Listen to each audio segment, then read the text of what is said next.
اللہ نے تمہیں پریشان دیکھا ہے، اللہ نے تمہیں خاموشی سے بکھرتے دیکھا ہے، تمہارے آنسو، تمہارے درد کو جانتا ہے وہ، تمہاری روح کو کمزور پڑتے، تمہارے دل کو ٹوٹتے ہوئے دیکھا ہے، تمہارے ذہن کی نسوں کو پھٹتے دیکھا ہے۔ آج ہمت کرو وہ باتیں سن کر جو تمہیں تکلیف دے رہی ہیں۔ اللہ تمہاری برداشت کی طاقت کو نہیں آزماتا، وہ تمہارے ایمان کا امتحان لیتا ہے، اور انہی کا امتحان لیتا ہے جن کو اپنا دوست بنانا چاہتا ہے۔ اللہ کو تمہاری برداشت کی حد معلوم ہے، اور اللہ کبھی تمہیں اس حد سے زیادہ غم نہیں دے گا۔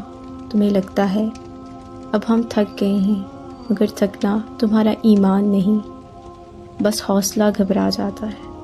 جب اللہ کن کہتا ہے تو ناممکن بھی ممکن بن جاتا ہے، اور دعائیں مقدر پہ بھاری پڑ جاتی ہیں۔ جلد سب کچھ ٹھیک ہو جائے گا، تم صبر کرو، بس صبر کرو، صبر کرو۔